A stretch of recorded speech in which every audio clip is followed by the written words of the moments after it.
Well, good evening, everyone. I hope everybody's been able to turn on their video.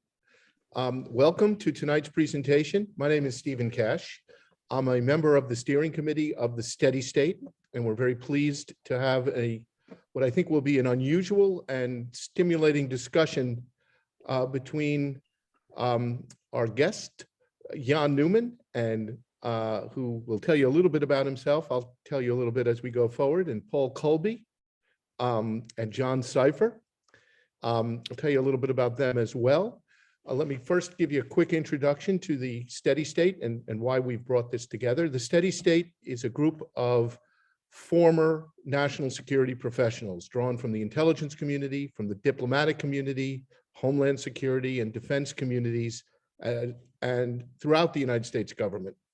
We're around 200 strong, and for many of us, the events of the last 2-3 years precipitated a decision to get a little bit involved in the politics here at home, because we all think that our nation is at a crossroads and is in danger. Most of us have stepped up in our past lives when we saw external threats, and here we see difficult times here at home, but with an external aspect of it. It's one of the reasons we have Jan here tonight to talk about that. Tonight's program is free. We encourage you to go to our website, take a look at the candidates that the Steady State has endorsed. We hope you'll consider supporting them, either financially or with your time. They're all drawn from our backgrounds. They're people with national security experience, and we think they're what our Congress needs in the upcoming elections to get ourselves on a better course and keep us on that course. So tonight, I'm going to start with Jan Neumann because he's a little bit different than what we've had on our panels. Jan is a professional, or was a professional intelligence officer with the Russian intelligence services, and Jan will give him a little bit of time to talk about that. He came to the United States, and I'll let him explain that if he'd like to a little bit, and has a perspective we don't hear very much here. One, because he comes from the same world that most of us in the Steady State do. He comes from the intelligence services, but he also brings a perspective and an understanding of how Russians, particular Russians, such as Vladimir Putin, are thinking, how the intelligence services are functioning, and what they're thinking about. And I think he's going to help us think in a little bit of it with a different perspective on what's happening in Ukraine, what happened here in the United States with our 2016 elections and our 2020 elections, and what's going on now. I'll now turn to Paul Kolbe. Paul Kolbe was a storied and veteran CIA operations officer. He was also my boss for a while. I'll let him explain where and what he did to the extent he can. And John Sipher shares a similar background. Between the two of them, they have an incredible amount of intelligence operational experience. And then in their time after serving for the government, they've gone on to do an array of things that have kept their hands in. Paul's up at Harvard, teaching students at the Belfer Center. John speaks, writes, is working with an array of enterprises, including media enterprises.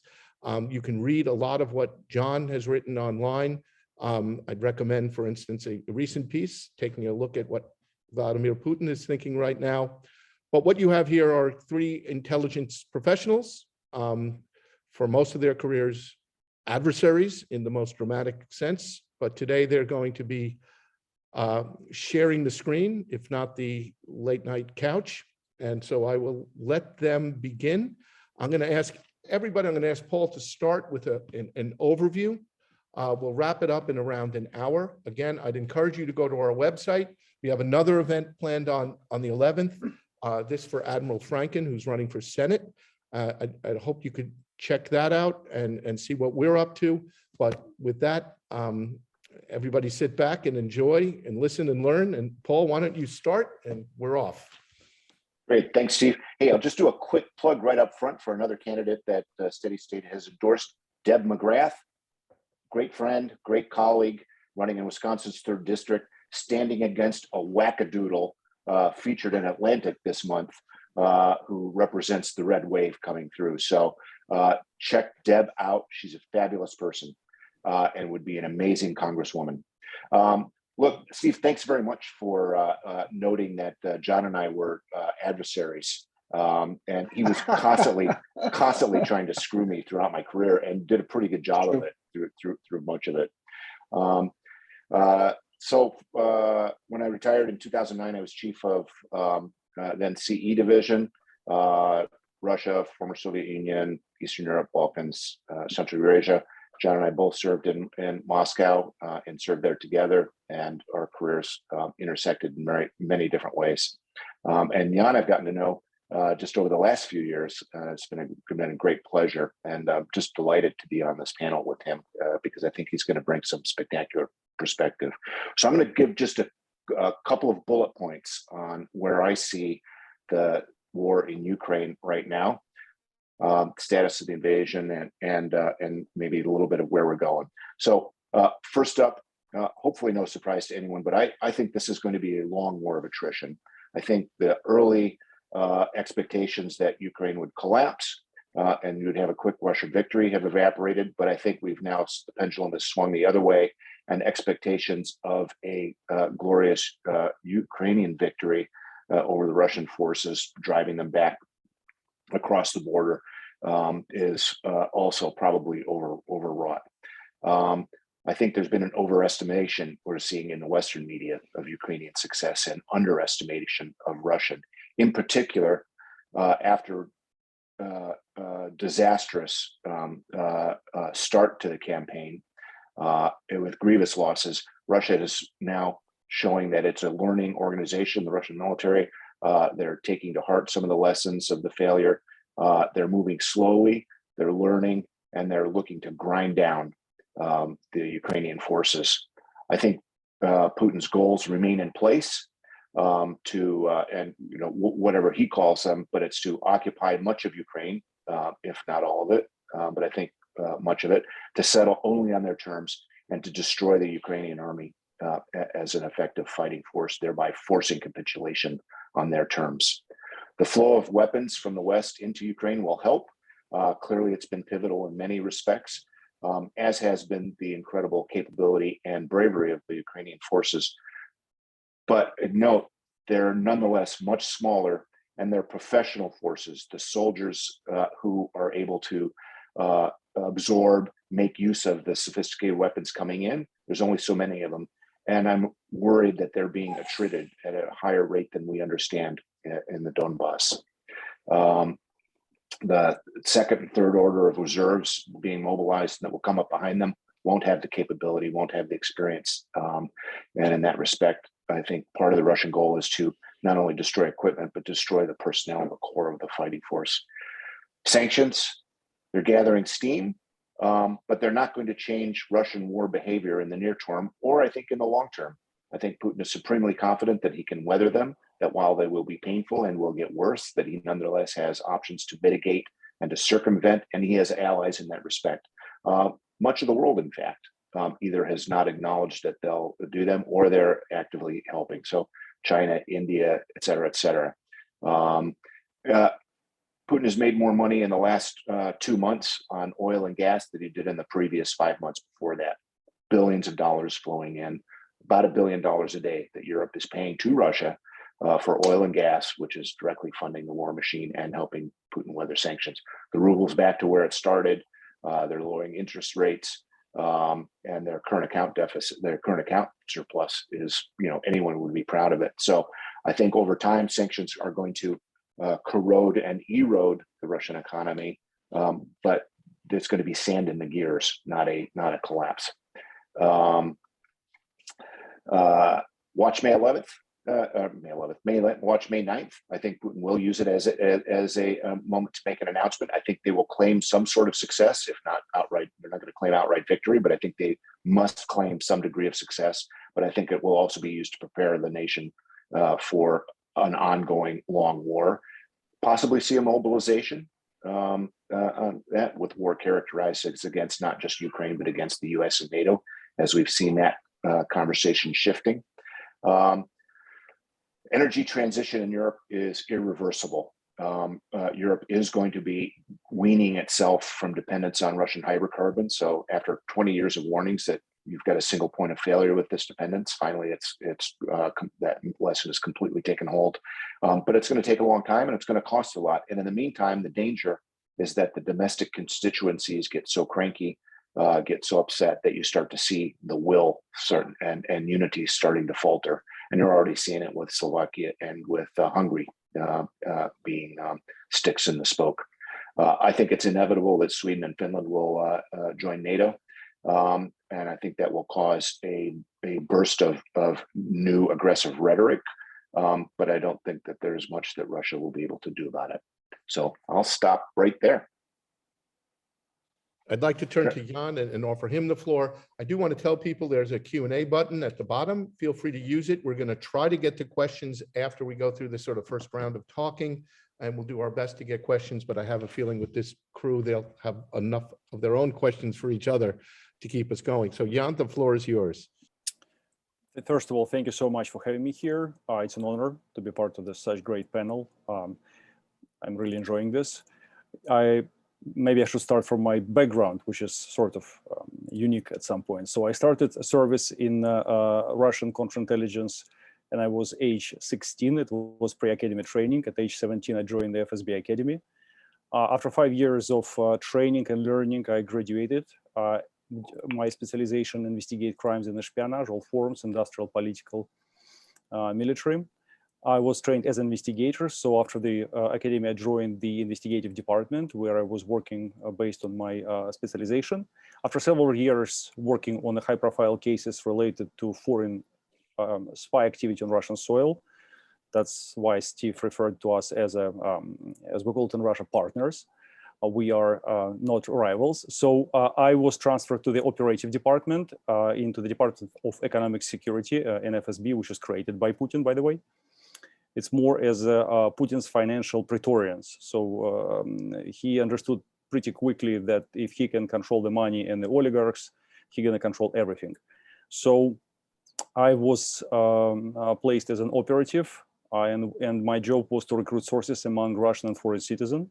A line of work was precious metals, precious stones, rare materials, radioactive materials, and art.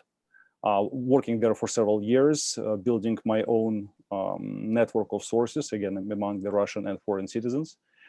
Then I was placed to work as a deputy head of economic security in one of the Russian banks, which became the major platform for money laundering operation for Russian state. Bank was under, let's say, supervision of the FSB all these years.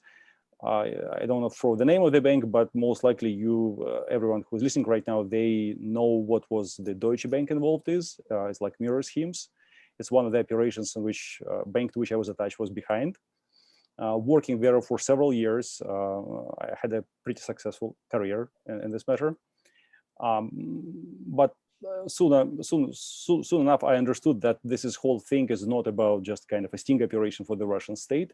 It turned to the money-making machine for the Russian state officials and high-rank officials from the FSB. Maybe I was too naive in my under 30 age. I asked them, can I be transferred back to the active service instead of to be in the bank? And instead of that, they offered me to be the junior partner in the bank. Again, maybe naive and stupid, but I said no. After that, pretty much everything went south. And within a few months after that, a decision was made to leave the country. And my wife and I, and she's from the same organization as I am, former organization, we left Russia. And then we came to the Dominican Republic. Based on our initial training, it was not really complicated to find the agency folks on the ground after some time. So we established a contact with them. Several weeks later, our agency made a decision to move us from Dominican Republic to Europe. But at this moment, Federal Bureau of Investigation got involved. And decision was changed, and they moved us to the United States. So we defected to the West, and after all, we've been relocated from Dominican Republic to United States by US government. From this moment, my wife and I have been working as let's call it consultants for several US government organizations, help them with ongoing investigations related to unusual crimes, joint task force. which was related to Russian intelligence, counterintelligence, illegal money operations, money laundering, and Eurasian organized crime groups, all in one. After 6-7 years doing this work, we are right now officially retired from the intelligence world, as we can say it, and now I am more involved in entertainment industry, in which John and Paul, we are all kind of collaborating and cooperating in this matter. John and I, we have our joint venture called Real Spy Comics. Paul is in our advisory board. Real Spy Comics is one of the kind comic publishing company which is dedicated to tell the only spy, counterintelligence, and special operations stories. We have partners, International Spy Museum in Washington, D.C. It's our strategic partner. So at this stage, we are working on this project. As for now, the fun part about what's going on in the world and how Russia is related to it. I guess in this case, in this conversation, I will be more as a devil's advocate. So I have to kind of bring the Russian view and the Russian perception of what is going on. So again, Paul covered pretty much everything. I will just say a few bullet points. So for Russians, it's pretty much a World War III. It's a global conflict between East and West. What is going on in Ukraine is just a small portion of it. It's just where the active conflict is going. And again, it's just between East and West, and Ukraine is just this place where everything is happening. Besides that, there is a huge battlefield is in a global economy, again, between East and West as well, as Paul mentioned. West, it means the United States, Canada, European Union, Australia, Japan, versus Russia, China, India, and such. It's again a war of extortion. I do believe that United States is going to survive, that's for sure, because United States has a really strong economy and really strong resource base. Russia, it will hurt Russia definitely, but won't kill. I guess the most nations who will suffer from it, it will be Ukraine, of course, and Europe. Because Europe, as Paul mentioned as well, they're really, really dependable on Russian natural resources, Russian fossil fuel. And yes, every day they're paying Russia close to 850, 170 million euros. It's increased about on 60%, no, not 60, it's about a 37% it's increase of Russian profit after the war started, just money coming from European Union. It's besides that Europeans are paying Russians a lot for rare materials, metals and such. So it's just oil and gas itself. I guess, in my opinion, the main winner in this whole conflict is China in this case, because China has a plan to beat United States economically by 2030. And the only thing, piece of the puzzle which they've been missing, it's a cheap, unlimited resources. Now, because Russia turning completely to the east, China is going to have access to it. And they already established this strong relationship with Russia, and Russia is supplying them pretty much with everything. Cooperation with Russia and China increased over 70% since the conflict started. It's a lot, and they're building new pipelines, and China will be pretty much the major Asian hub for Russian raw materials, oil, gas, and such. And China is happy to supply Russia with all the commodities, goods, and substitute all the European American companies which left Russia due to the sanctions. So as for Putin actions, I guess it's not just a war for him. It's not just some kind of a conflict, or it's a statement what he is doing for the West. It's not just him, it's China as well. So they are trying to change the global order as it is, as we know it.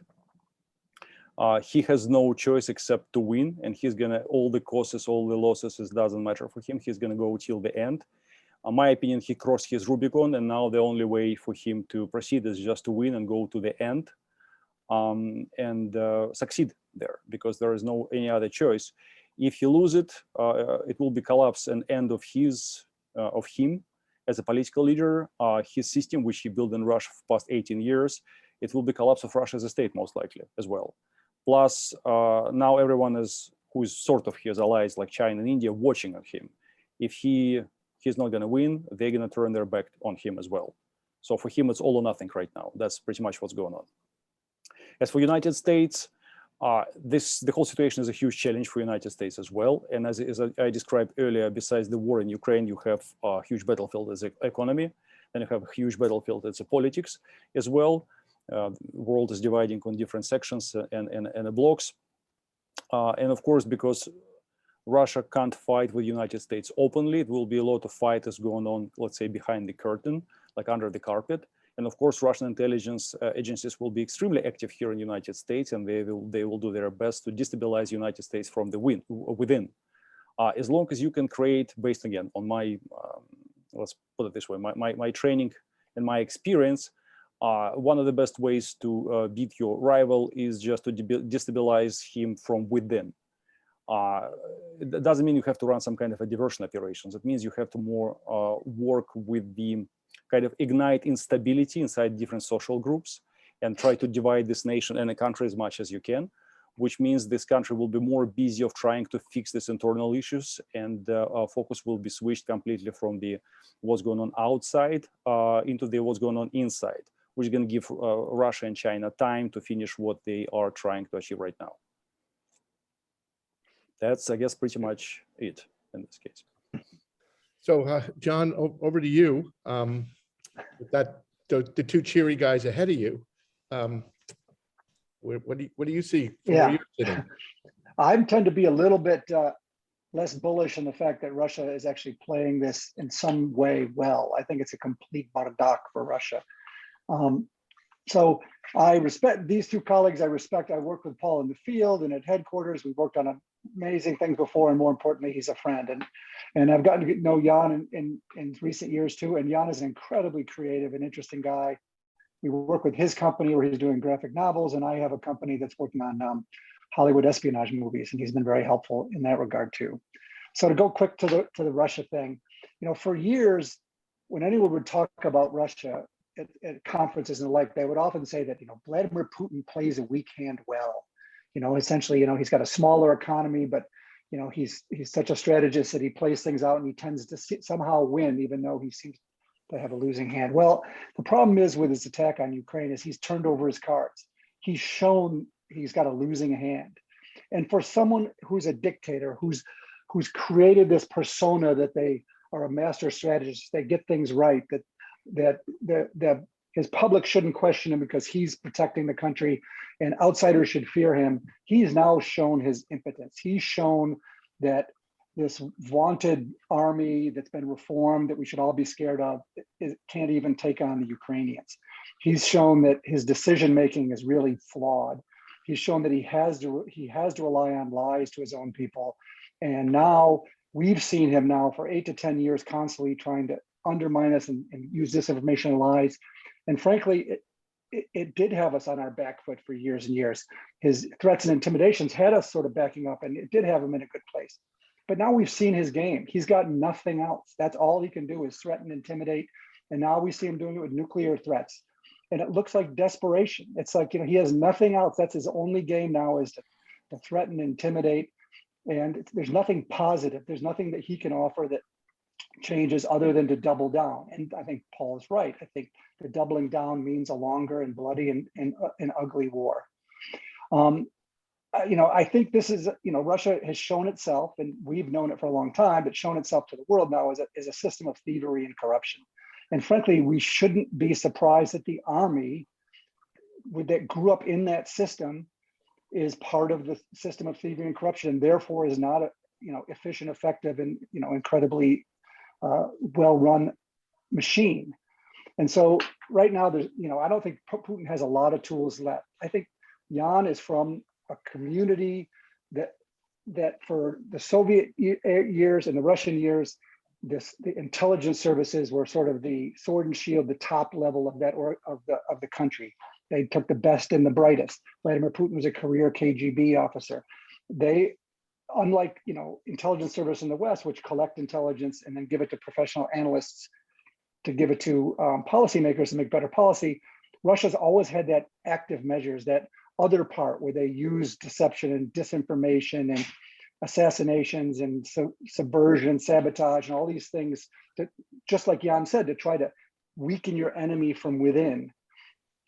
And so I think part of the problem is, since that part of the government has sort of taken the top rung, they do have all sorts of these clever ways to mess with their enemies and to create sort of deception around the world, and maybe to avoid sanctions here and avoid sanctions there. But a clever intelligence service does not a society make. And so I worry that the best intelligence service in history was the East Germans, and they had a great security service, and the country fell apart. I don't think Russia is going to fall apart. Russia will be there forever. But Russia and Soviet Union, its weakness has always been that its interests, its ambitions have always been larger than its capability. And Vladimir Putin, by continuing this effort to sort of invade and take over neighbors, again, has shown his weakness rather than cooperating and working with others. And so I agree that there's problems in the United States, and our tribal nature is a problem. And one of the good things I think about the steady state is it's supporting candidates who understand that. Because I think Vladimir Putin's already lost. His sort of view of this wonderful, great magician is gone. But there is one way he can win. There's one way that he can win in Ukraine, and there's one way that he can sort of regain his sort of view on the world stage. And that is if Donald Trump or people like Donald Trump win elections in this country, because then Vladimir Putin gets what he wants. Then he gets the US out of NATO, US out of Europe, support for his actions. And so I think, it's a really important time for Americans to really think about these things. And do we want to support and encourage somebody like Vladimir Putin, who's trying to overthrow the rules-based order? And we need to elect candidates who understand the importance of that. So with that, I'll shut up. Let me jump in with a question for both of you on historical analogies. So Jan started off saying, "Look, this is World War III for Russia. This has now been characterized not as a war against just to denazify and liberate the People's Republic of Donetsk and Luhansk, but it's a war against NATO and the West." So if we're looking at historical analogies, previous two world wars. So Russia came out of World War II as a global superpower, and establishing the bipolar world, and that was after a disastrous start, right? So yeah, its officer class had been killed in the purges. Stalin didn't listen to his intelligence, and they got pushed, back to the gates of Moscow before pulling it together and systematically, slowly, in a 3-year march from Moscow to Berlin, destroying everything in its path. World War I, however, resulted in defeat on the battlefield, and the collapse of the regime, which led directly into the October Revolution and 70 years of communism. So, two scenarios there: a state that emerges more strong, a state that emerges entirely weak. And clearly Putin's aiming for the latter. John, you've suggested it might be the former. Or is there a third way there? Do either of these historical analogies fit? Well, I think what's going on right now, John, if you want, you can start, or I can just throw a few stones in it. So thank you. So Russia, the main difference between Russia and the Soviet Union, Russia doesn't have ideology yet, and they're trying to build it. And this is really, really critical element of what's going on right now all around the world, and specifically in Ukraine as well. To invade Ukraine and to start this campaign and war in Ukraine, they used old kind of agenda from the World War II, denazification. So because everyone in Russia, basically May 9th is the only holiday which united the whole nation. Everyone is celebrating this because in each family, 2, 3, 4 people died during the war. It was a great commitment, great achievement, and it's a big tragedy for the nation as well. So everyone is kind of standing for it. And these values are big time. And every time someone is saying there is a Nazi there, Russians are ready and go to fight. It's kind of as in the blood. So, but Putin is far away from being a communist or socialist, and Russian state is far away from being the completely like a socially oriented state. As long as you have oligarchs and you have the Russian elites, Putin's inner circle, who controls like 99% of Russian resources, and the rest of the people they pretty much have nothing. They just have to do their job. You can't apply and give them this idea that you have to go and fight for this great red flag and this whole think of the communism, which your grandparents been doing. So this war is in Ukraine right now. Yes, they are speculating and using this heroes and these stories and this agenda from the World War II. But at the same time, this conflict in Ukraine is basically the great opportunity for him to build his new philosophy, his new ideology in Russia right now. And I guess this will be more based on like Russian Empire type style, related to something before 19th century, 17th century. So Catherine the Great, Peter the Great, Alexander the First, something like that. And because Putin and his inner circle, they don't want to lose what they have, all this all this riches, all this wealth. Because if you're saying we're doing this as our grandparents been doing, then you have to just kind of drop all your wealth and just pursue and go as it was. But they can't do it. So now they're building more like an empire mode, and this victory is potential victory. Will be extremely valuable for him. That's the way to kind of make the statement, to rebuild the nation, to give new heroes to the nation, give this new legend to the nation, which they're gonna follow. So this war will help them to build this new national identity and a new philosophy and new ideology. That's what they are going with it in Ukraine. And again, they're not fighting with Ukrainians, is what they're saying. They're fighting with the West. And Ukrainians who are right now doing this job for the West, fighting with Russians. That's what they're saying. Like it's what their idea. I think if we look at what was in Russia, let's say 19th century, main philosophy was orthodox faith, autocracy, and nationality. If we're going to apply to what Putin's trying to achieve right now, so it's pretty much ultra-conservative moral, autocracy, and being loyal to the state, and affiliation with the Russian world. They changed this nationality thing.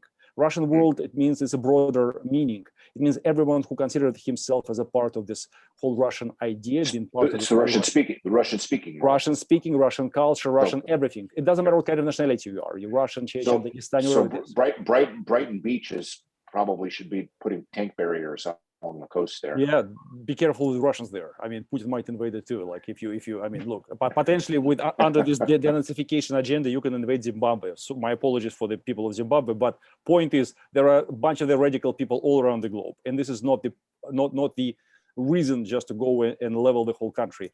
Yeah. It was just an excuse, an explanation to the Russians why they have to do it. As for Ukraine, you know, guys, I've been. Steve and John Paul, I've been sending you some information, this economic numbers about what's going on in Ukraine. You know, I'm obsessed with that, and due to my kind of a past background. So anyways, the point is Ukraine is extremely rich land, and especially the south and the east part of the Ukraine. And going to the Ukraine for Putin is not just only kind of a territorial gain, it's economical gain as well. Because in European theater, Ukraine was the only Russian competitor on, let's say, on the wheat production or the sunflower oil production, on some metals like a nickel, for example, or as a titanium.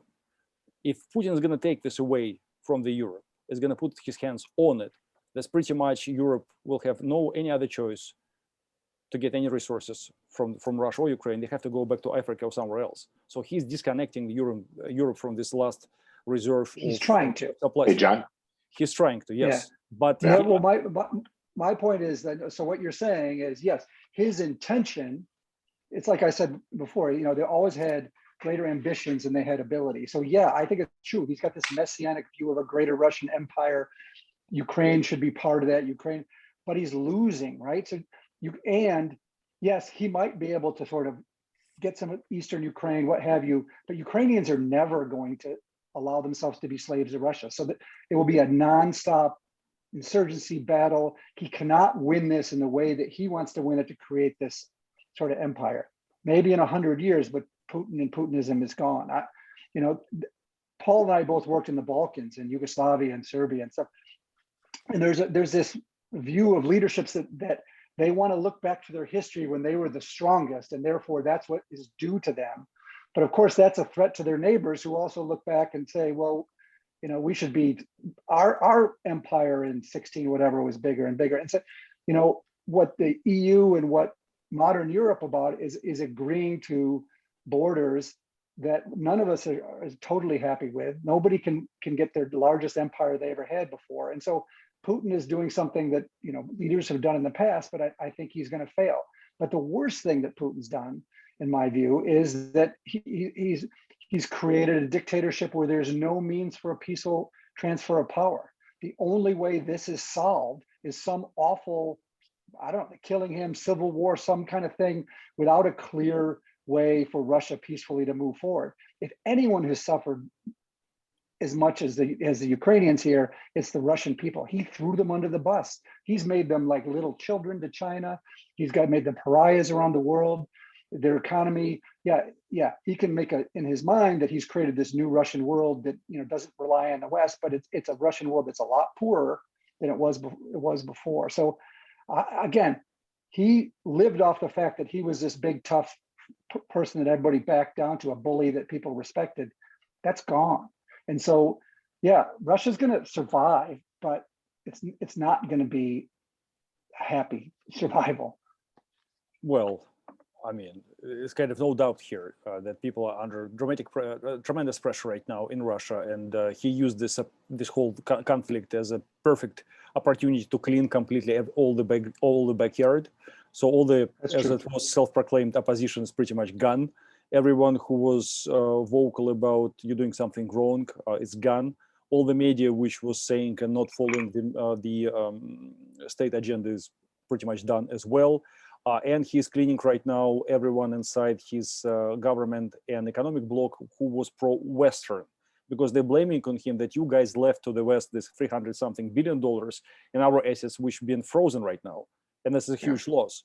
So that's what they wouldn't have lost it if he didn't invade Ukraine. So Paul, when you bring up the World War II analogy, that's great. But when you're defending yourself from an invader, that's righteous. And you come out of that war with some sort of credibility. But he invaded Ukraine with nobody else thought it was a smart thing to do. Yeah. And he's shown himself to be completely foolish here. So at some point, Russian people got to realize that they've been screwed. Let me ask this question real quickly for both of you. Just quick answer.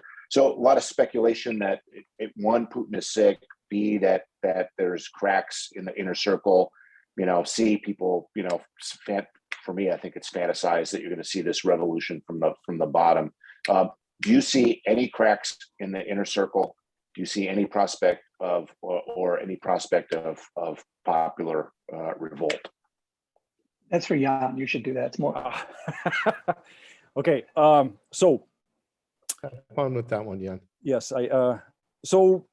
Here's my view. Initially taking this property from the oligarchs, not taking, but freezing this, all the possible activities not seized yet from the oligarchs all around the richest people, Russian elite, all around the Europe and United States.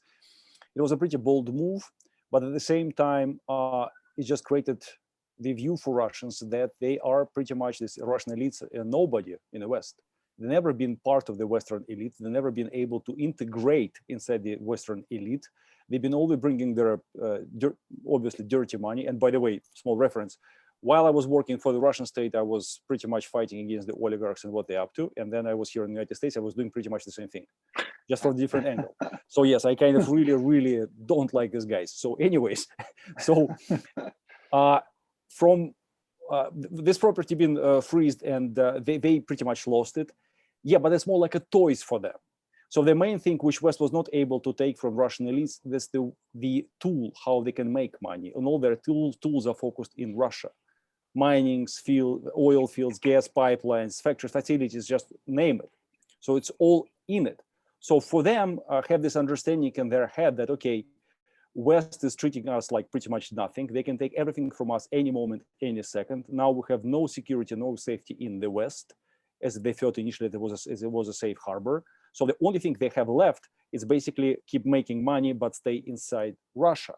And in their state of mind, again, I'm trying to analyze it from their view. If they do anything against Putin, let's say take him out, what will be next? Another 90s in Russia. It means everyone will be killing everyone. It will be another privatization, whatever it was, everyone's trying to rip off everyone. Or it will be 1917 because Russian people really hate them too. And they will be taking out completely by piece, and they will be wiped out from the Russian surface.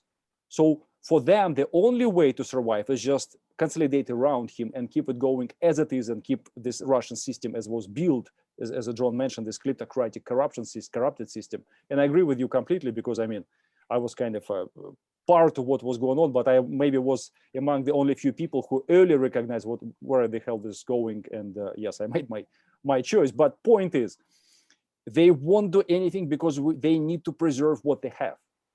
If they change it, if they try to take them away, this is pretty much over. Or imagine the attempt is failed. That's a purge. There's going to be another Pandora box open, and again, another tool in Putin's hands just to wipe them clean completely. He doesn't like oligarchs as well. He just do they have influence on him? Do they have influence on him anyway? Like, I tend to, when I'm asked this question, say these oligarchs with all the money and the yachts, they're not in the inner circle anyway, right? I see them as useful tools, but with little influence. Yes. I mean, that whole thing has changed. Like, if you're going to go look at the 90s, the 7 bankers story, right? So the guys who've been Yeltsin's godfather of Russian corruption. So they've been running the state, and the president was sort of like under them. The guy's been making the decision and been kind of taking whatever they want from the country and changing the law. It took Putin about 10 years to change this situation, like upside down completely. So he is on the top, and oligarchs. Khodorkovsky was the inflection point. He was at the public punishment example. It's just it's kind of Russian classic. Like, you need to again. I was in the service during this time. Kind of going aside, and when Khodorkovsky was arrested and the whole thing with him happened, initial idea inside the organization was finally someone understood that we need to kind of wipe them clean completely. Let's just take everything from them because they're crooks, they're gangsters and such. So let's just make it as it is supposed to be, the right thing. And then I thought, okay, he's the first one. Who will be the next one? It was like basically gambling. Like when Americans been chasing the terrorists, you guys have had the cards with the terrorist faces on it. They pretty much was the same thing inside the FSB with the oligarchs' faces. The point is, Khodorkovsky went to the jail, and then that's it. And then for everyone, within like several weeks, it was pretty clear that nothing is going to happen. It was just an example. It's just a statement. For everyone, just guys, you have to do what we're going to tell you to do, or you're going to follow Khodorkovsky. This is pretty much it. Jan, let me ask you something. Paul asked that question in terms of 2 power centers in Russia, either the people, and harkening back to 1917, or the oligarchs, the sort of an economic center of power. Let me ask the same question with the 3rd center of power, which is another traditional one in Russia, which is the security services and the military. How are they looking at this, and what kind of decisions do you think they will make? Several months ago, I sent Paul a good song. It calls I Was Drinking with the FSB General. It's a DDT Russian rock band. It's a pretty good one. And they have a really good line. We're really sick of him as well, but we can't do anything with it. So because we have families too, we have to feed them too. So that's pretty much the outline of what's going on. Even if they want to do it, but then what will be the next? Who will be running? Do they need this whole clash, this whole catastrophe, the new 90s? I guess that's the only way, the only reason why they want to keep him in place, just because, I mean, that's fine. Everyone is happy, everyone is healthy, everyone is fed well, everyone is making money, and this is the way how the whole thing's supposed to go. He's sort of like a stability in a really weird meaning. And again, historically, Russia, as Paul mentioned this, and John mentioned this, even they had this insane leader, someone who is running the country, but the whole elites around him, they always were extremely corrupted. Even during the Ivan the Awesome time, I mean the terrible, as you guys call him, it still was the same thing. It was the dictator, and then everyone around him was pretty much really, really corrupted. Even the guys who've been supposed to not to be, but it's more as my view. So I don't believe in any mutiny, in any riot, and anything from within the Russia. And Putin already was able to build this huge police machine and apparatus, which is going to level down any attempts from the people just to do anything with it. I guess we saw several rumors of Putin's illness. What do you make of that? I mean, we've been hearing that for a long time. Yes, that's what I was going to say. Yes, to put anything on that, but I guess he's not playing in the hockey game coming up. So John, you don't have to answer Paul all the time. Paul's not in charge here. right?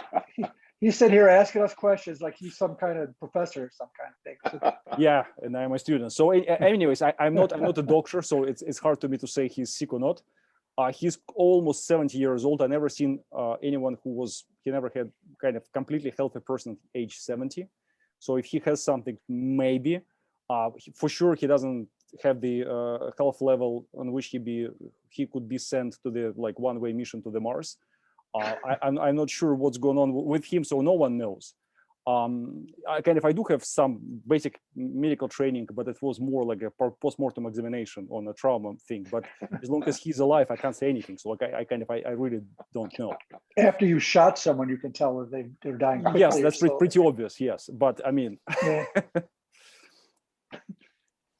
But just to add one to that, like Paul mentioned it, like how about the services, the FSB? There's this story that he's firing 100 of them, or he's kicking out the top head of the 5th department, or when a dictator loses, the dictator does not take blame. Someone has to be blamed. Is that what's happening? Is there something more sophisticated here? What do you think there is, or is that just no? I mean, it's no. First of all, it's if someone want to read about this, you guys should follow Andrei Soldatov. I guess it was his article about the General Beseda and this whole fifth unit. It's a great article and a great journalist, by the way, as well. Pretty brave guy, I have to admit. And he was able to make it out from Russia in one piece, so which is good as well. So yes, every time it was a Russian, again, tradition. And as we say, every mistake, every mess up has its first and last name. Due to this absolute kind of tragic events in the beginning, tragic events for the Russian military in the beginning of the operation or the war in Ukraine, when they have this crazy light cavalry raid in the north, and the logistic lines been overstretched, and the Ukrainians had several tactical victories. It's pretty much it's a disaster. Someone was supposed to be responsible for it, and of course, who's supposed to be responsible for it? It's the people who were in charge of providing the intelligence information. We know what happened inside the FSB, and yes, I'm positive that it was more as a punishment, and they decided to make it as a public punishment, just to show to the Russian people that mistake was made. We know who made it, and we're going to punish this person in front of everyone. So you see, we are not kind of separating you from us as us in the meaning of as a government, as a Russian elite. So we're gonna punish them as well. Also, it's interesting, we don't know who was punished inside the SVR, for example, GRU, because it was pretty much part of their responsibility as well. It's not only on FSB, it's other free-led organizations were supposed to be responsible for it too. So yes, I think it's just like it was as it was mentioned during the World War II, in the beginning of the World War II, a lot of mistakes been made, a lot of people been lost, and some generals been punished as well. So here he's doing absolutely the same thing. It's not only a public kind of example, public punishment is more as a lesson to the others inside the intelligence organization community itself. Guys, do your job. Stop just thinking only about your pockets and about your careers. You have to do the job as well. Now it's time to change. Time to change your attitude, time towards your work, and maybe time to change the way you're bringing the information and providing this information. So it's kind of, and again, historically, it was a really big problem inside the organization for high-rank officials to take responsibility, because it's personal responsibility if some kind of mistake has happened. And sometimes people are trying to sugarcoating and maybe not to report some information to the high-rank officials. Yes. So that's pretty much. I was maybe too many words, but I tried to explain it at my best. Hey, Steve, we got some audience questions coming in. You want to hit some of those? Yeah, I think actually the best way to do it, take a look at and grab one, and just because rather than me reading it twice, probably easiest that way, the way this works. But I'll start with one that Adrian Sneed put up. He asked for John, but I don't know if it should be John.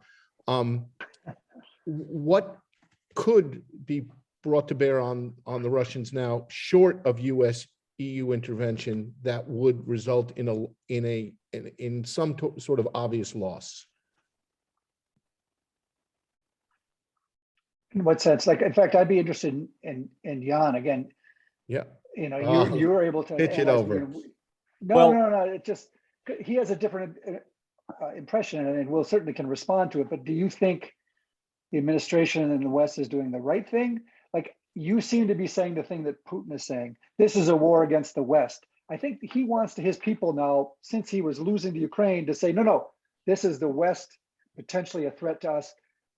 I am protecting Russia by fighting the West so that I can keep you safe.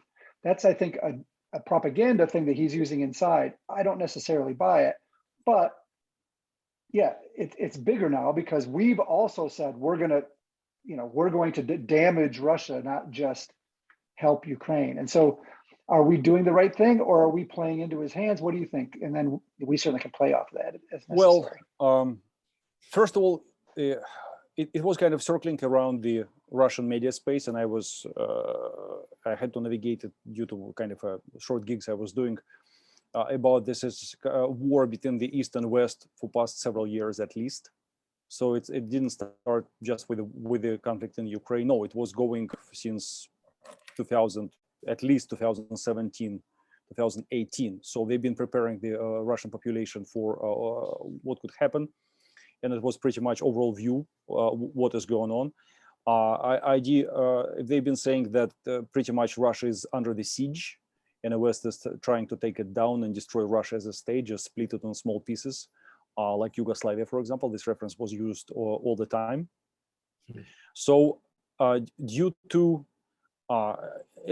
as for beginning of the operation, strategically, again, I have a basic military training and experience, but I can't say they are losing as for Russians.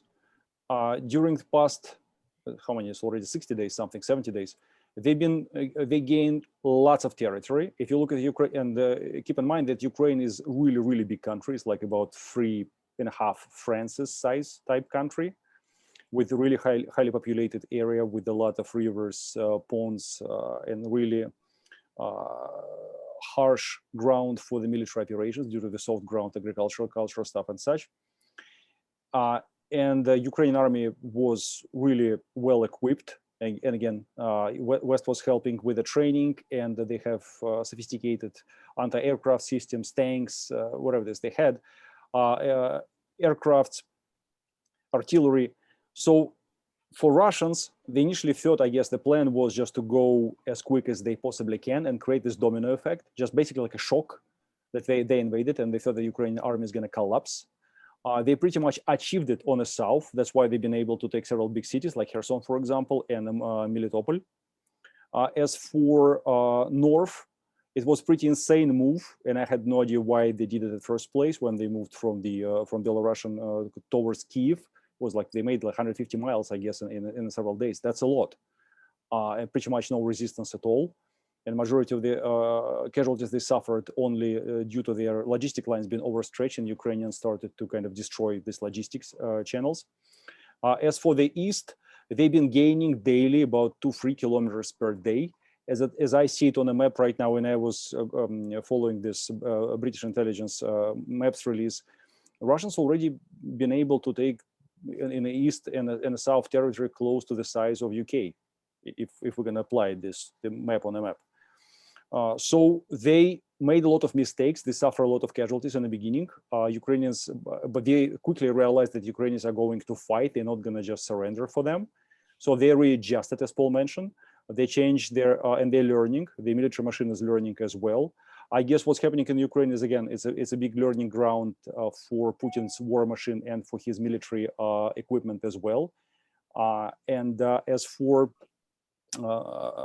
yes, it's not going as they planned at the beginning. It will be the long campaign. How long, I don't know. I guess it all depends how desperate Ukrainians will be resisting and fighting. Is it possible for Ukrainians to stop Russians on their own? No, definitely no. It's just impossible, size-wise and resources and everything. If United States and the NATO are going to continue supply Ukrainians with equipment, it is going to make resistance longer. But again, back to the question, what Paul mentioned already, it's all about the human resources here as well. So the most well-trained and skilled Ukrainian soldiers, some of them already died. Some of them are still fighting, and they're pretty much locked inside this Eastern Ukraine feature. So it's hard to say. Yes, it's not going as the Russians planned, but they readjusted. And now they're still gaining land on daily basis. Ukrainians are fighting bravely. Yes, that's for sure. Can they do it without European and American supply? No. So you have to keep going and help them to fight and resist. Will they win without intervention from the NATO and US? I think no. Just that's my opinion. Size of the army. Hey, Jan. Yeah, we're coming up to close to the end here. There's a few more questions. I think we should just try to do a speed round through a couple of them and just take. So I'll take the first one just because it triggers me when I see it. And it was the question about. It's a question about Condoleezza Rice talking about how Putin's not the same person that she knew, and maybe he's not thinking rationally anymore. And no, it's exactly right. He's exactly the same frickin' person. She was just not. She was seeing what she wanted to see. But I wouldn't limit that to her. Successions of U.S. leaders, presidents, and secretaries of state have seen in Putin exactly what they want to see, ignoring the evidence and, quite frankly, ignoring the intelligence. Absolutely. And there's this Western thing, and it's worse than with America than anywhere else, is, everything will just work out. Like eventually people will come around to our way because our way is just so obviously better. So every time Putin did something obnoxious, we just said, well, don't push back too much, and he would threaten. We'd say, well, no reason to push. Like a lot of this crisis was not created, but led on by us. We should have dealt with these issues long ago. Presidents Bush, Obama, and Trump led the way into this sort of mistake. And even the Biden administration in the beginning said, we want a stable and predictable relationship with Russia. Are you kidding me? He's been at political war with us for 8 to 10 years. Stable and political, like what are you dreaming about? Like, you may want to focus on China, but that's just not reality. And so, I think there's been mistakes all along. And again, we have to start electing people that will hold our leaders accountable and electing people who understand these things. We can't continue to elect these people who just want to fight a culture war inside the United States. We need people who actually want to govern and hold our agencies accountable. Yeah, 36 speed round answer on this next one. What's the best opportunity to push back on Russia now? And is there an opportunity to do it in the near abroad or on its other frontiers? Start with Jan. 30 seconds.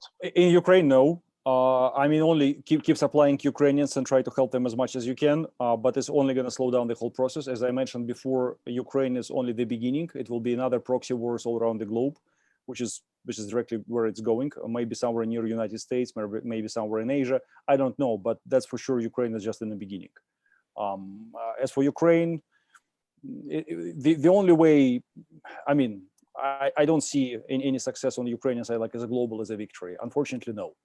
In this case, it just I don't see the ability for Russia to fight global wars anywhere. I think again they're suffering and screwing up in Ukraine. We were led to believe by Vladimir Putin that they were unstoppable and they could go in and take anybody, and their army was second to none. And it's clearly not true. He based his sort of whole ethos on this. He's not going to have the ability to be fighting proxy wars like the Soviet Union did. I don't buy it. I'm not talking about just only him fighting the proxy wars. He has a big ally, China, and the guys are pretty big. And I guess will be doing this together. So Chinese need some kind of military experience as well. And again, look at the Africa right now. Chinese and Russians are extremely active in African region. So this might be another hotspot coming there. What's that buying them? Well, we'll see. I don't know. But again, Paul, it's your 30 seconds. Yes. Next speed round question: does Russia risk becoming a wait a minute. You got to answer some of these questions too. You got to answer some of these questions too. I answered the first one. Okay, sorry. What was the question? Does Russia risk becoming a vassal state to China? Like Yes, Jan yeah. sort of answered it. Yeah. Yeah, I mean, it's Yes, definitely I yes. agree, yeah. But again, go back to the history. 12. Sorry, guys, I'm annoyed with the history stuff. So, anyways, History is critical. 13th century, Alexander Nevsky, the great prince of Novgorod, to defeat the knights of the Teutonic Knights, he turned and he made the deal with the Golden Horde. And the Russia was pretty much under the management Mongol at some rule, point. yeah. Sort of, yes. Which But century again, was that? It's the 13th century. So, but I mean, So, look, we I went had- from the Golden Horde in the 13th century to the Golden Showers in the 20th century. Okay. 21st Pretty much. century. I shouldn't have let you go down that road. But I mean, I think China's really made a mistake. I may have here. to Like, step in at China's- some point here. Yeah.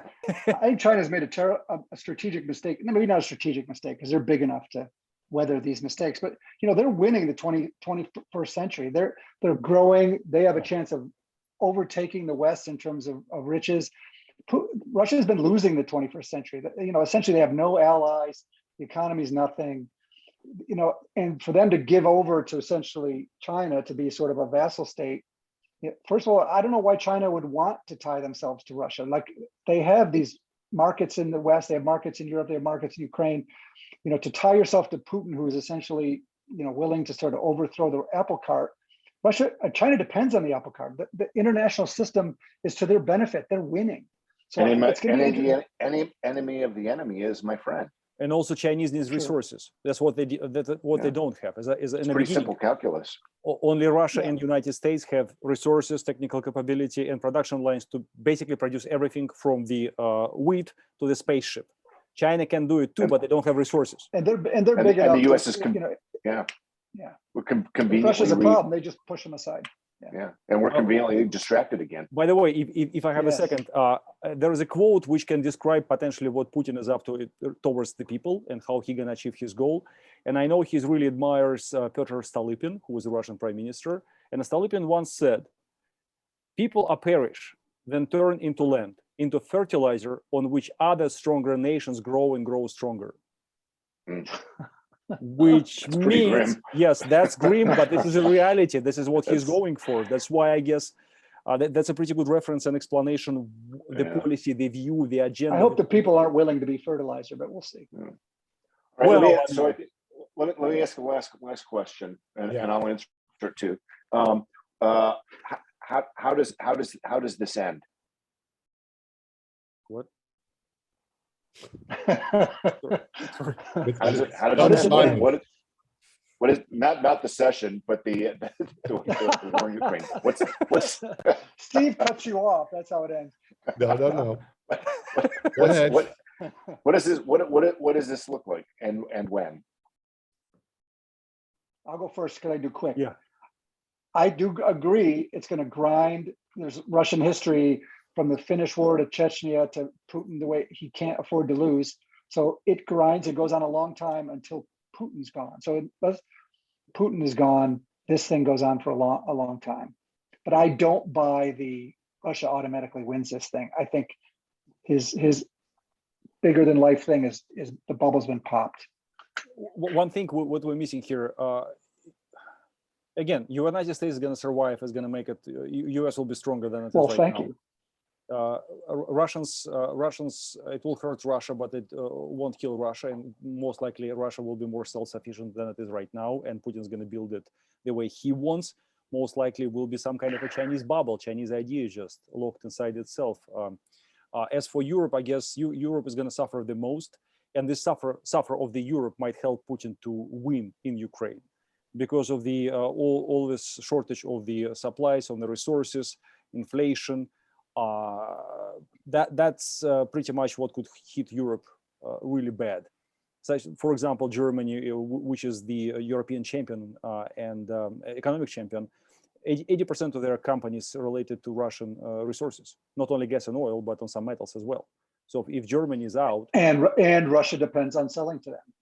That's another thing. That's a trick. So as I mentioned earlier, that Russians on 60%. 67% increased their cooperation with China. Everyone is buying right now Russian stuff in Asia, and China is actually doing at a discount. still, it's all about the numbers right now. So Europeans are paying Russian a lot, but they're buying less from Russia. China is buying a lot from Russia, and the Russians are pretty much making money. They actually started to build the third pipeline. And the Chinese are substituting, Chinese and Indian companies are substituting Shell and BP, which left the Sakhalin 1 and Sakhalin 2. I still don't see how that's a net plus for Russia. It's still a mess. Well, it's still a mess, yes, but that's the chance for them to survive and keep fighting. As long as, look, you have right now US and Europe as the main allies helping Ukraine. Imagine that the whole Europe just sunk into this kind of a turbulence with the riots, with the protests, and the economy is going down. People are unemployed. You have crazy inflation, shortage on goods, and your utility bills. Why won't that happen in Russia? That's the thing. You guys have democracy, and you basically have a free market. They have autocracy, which means everything is under manual control. As they're doing right now, state is pretty much manually controlling all the prices on everything. They stabilized it all under the state management. You can't do it here in States, and you can't do it in Europe. So that's why that's gonna every day that's gonna degrade as more sand gets thrown into the gears. The money's fake. Yeah. Yeah.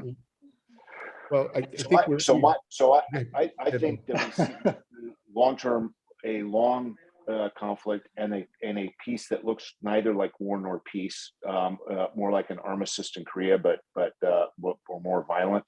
I don't see any prospect of sanctions ending in the next decade or two, and I think that you'll end up with a diminished Ukraine, but a much more diminished Russia, perhaps declaring some sort of victory, but it being truly a Pyrrhic victory, in that it will, for all the reasons that John said, that its weakness has been shown, and it will face a long-term occupation that in the end will result in the same way that the occupation of the Baltic states did after a certain amount of time. Well, first of all, let me start wrapping this up, and I want to thank our panelists. Jan, I want to thank you. Paul, John, I want to thank our audience. Louis, for helping us make this technically possible.